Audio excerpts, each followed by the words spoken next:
illusions of, secrets being exposed by being reflected in a mirror or by a lamp being lit, like objects that cannot be hidden in broad daylight. The two habits from karma and disputation end in the exposure of sins, for the mirror and lamp reveal former karmic deeds for final judgment. Hence all Buddhas regard concealment as a secret enemy, and all bodhisattvas consider it as dangerous as carrying a hill on the head or walking into the ocean. The 6 retributive effects in the realm of hells. What are the 6 retributive effects? Ananda, all living beings whose 6 consciousnesses cause them to commit karmic acts suffer from evil effects through the 6 sense organs. Retributive effects of wrong seeing. What are the evil effects suffered through the 6 sense organs? When karma ripens at the time of death, the evil effects of wrong seeing cause one to see a raging fire that fills the 10 directions.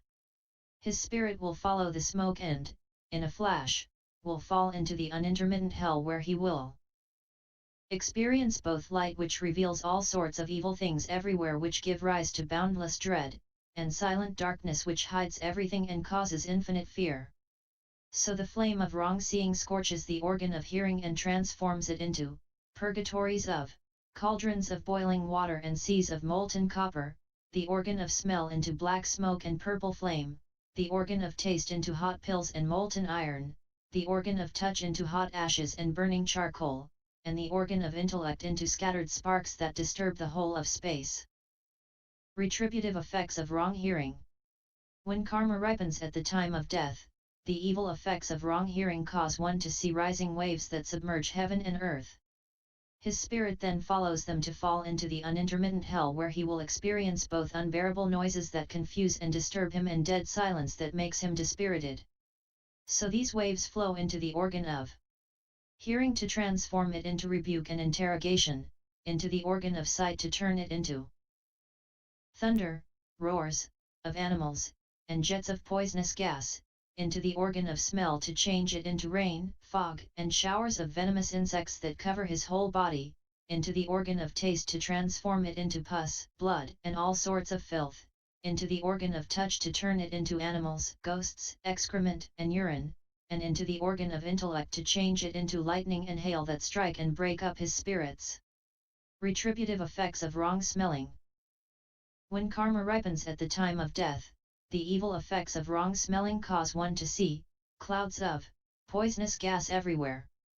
His spirit will leap from the earth to fall into the unintermittent hell, where he will experience both the state of free breathing that draws in all sorts of foul fumes that infect and upset his heart, mind, and of blocked breathing that chokes him until he swoons and drops to the ground.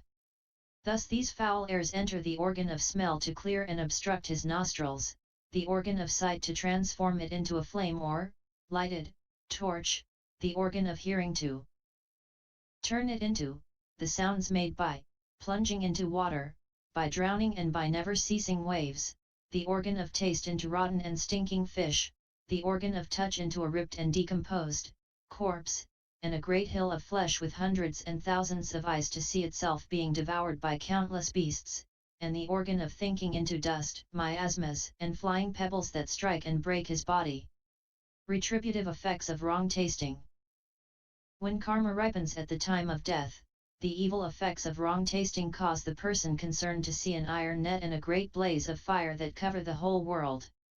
His spirit will then rise to drop upside down into the net with his head caught in its meshes, and he will then be drawn into the unintermittent hell, where he will both feel that his in-breath is transformed into bitter cold that bites his body, and his out-breath turned into fierce fire that scorches his bones and marrow. Thus this wrong tasting enters the organ of taste to transform it into great hardships, the organ of sight into molten metal and rock, the organ of hearing into sharp weapons, the organ of smell into a huge iron cage that covers the whole country, the organ of touch into long bows and arrows and into crossbows and bolts, and the organ of thinking into iron, hail, that rains down. Retributive effects of wrong touching. When karma ripens at the time of death, the evil effects of wrong touch cause one to see great mountains closing in from all the 4 quarters with no way to escape. His spirit will see an iron-walled town, fiery snakes and dogs, tigers, wolves and lions, jailers with ox heads and Raksasas with horse heads holding spears and lances who chase him into the town and force him into the unintermittent hell where he will experience both the embrace of mountains, contact, that close in to crush his body into a mess of bones, flesh and blood, and, the pain of, being cut up, separation, when sharp swords slay his body, and rip open his heart and liver. Thus this wrong touch enters its own organ to transform it into the road, to hell, and the abode, of Yama.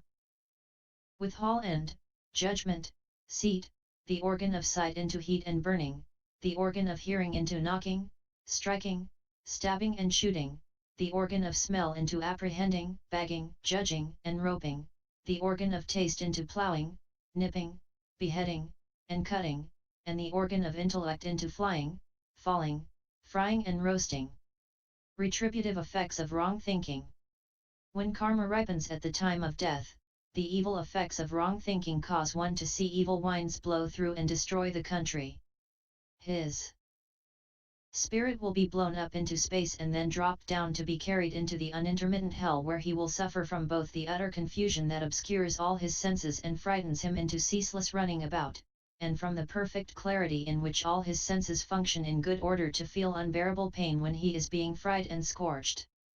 Thus this wrong thinking enters his faculty of thought to transform it into a receptacle, the organ of seeing into scrutinizing and evidencing, the organ of hearing into a rock, its warmth, into ice and frost, and, its clearness, into dust and fog, the organ of smell into a great fiery chariot, vessel, and cage, the organ of taste into cries, screams, lamentation and weeping, the organ of touch into a large or small body, subject in a single day to tens of thousands of births and deaths.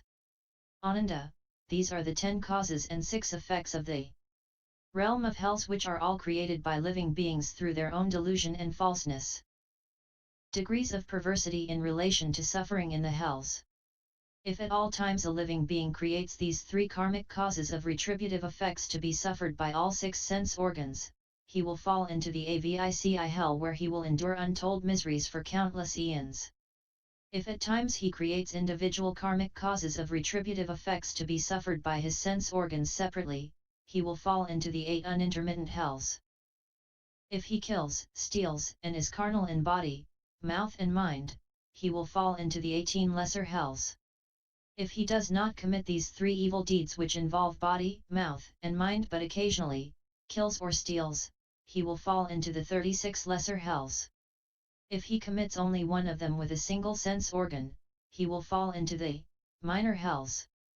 Thus all living beings, though creating their own causes of retributive effects, have to endure the same corresponding sufferings in the same hells which are the products of their wrong thinking and which fundamentally do not exist. The 10 categories in the realm of hungry ghosts.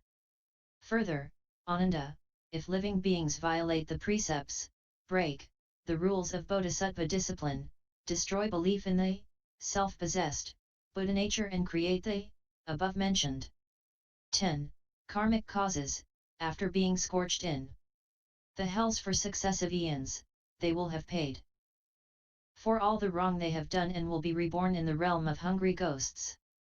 If craving be the cause of their misdeeds, they will, after paying for their sins, take the form of whatever they meet, on leaving the hells, to become strange ghosts. If lust be the cause of their misdeeds, they will, after paying for their sins, take form when blown by the wind, on leaving the hells, to become drought ghosts. If deceitfulness be the cause of their misdeeds, they will, after paying for their sins, take form when meeting animals to become animal ghosts.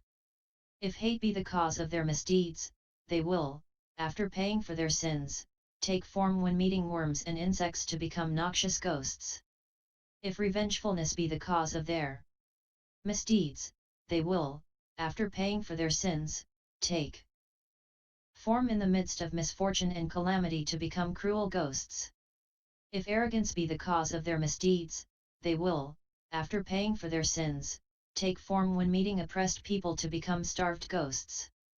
If fraud be the cause of their misdeeds, they will, after paying for their sins, take form when finding themselves in dark places to become nightmarish ghosts.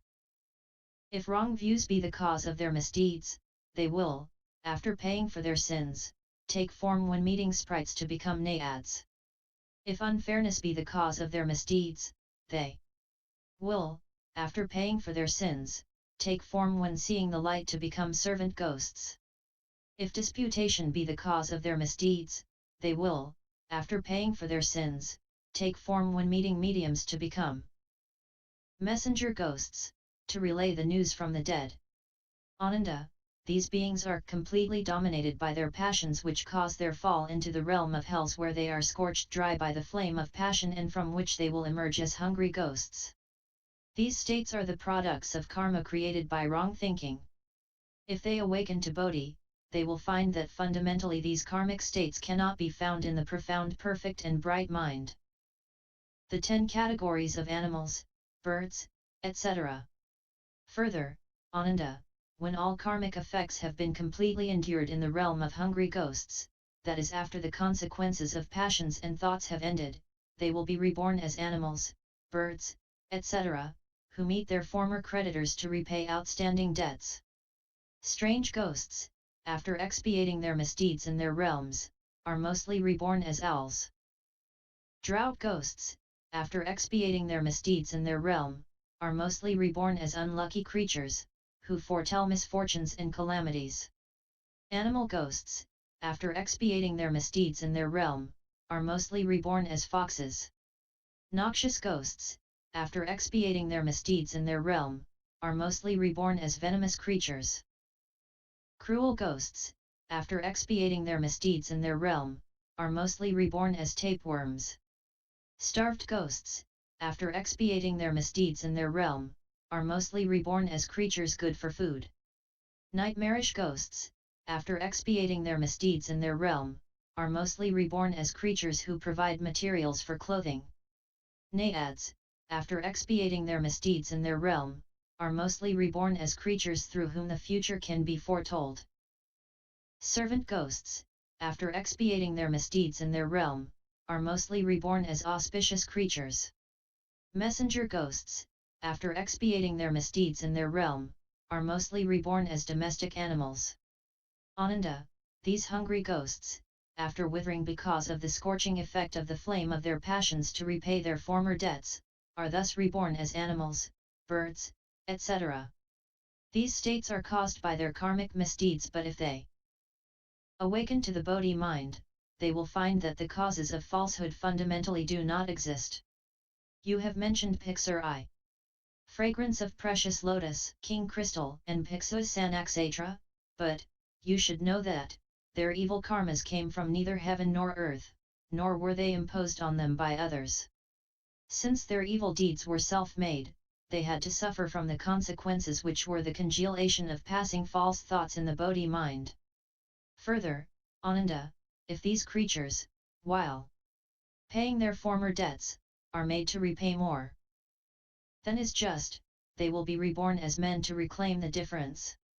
If the creditors are men of good virtue and can repay the outstanding balance, they will keep their human state while doing so, but if they are men of little virtue, they will be reborn as animals to make good the amount received in excess.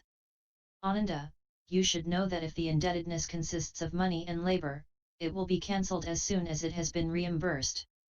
But if in addition to recovering it, the creatures concerned are killed to provide food for the creditors, this will start, between debtors and creditors, an endless round of mutual killing and eating, which can be brought to an end only by the practice of samadhi, or when a Buddha appears in the world, to teach them the Dharma.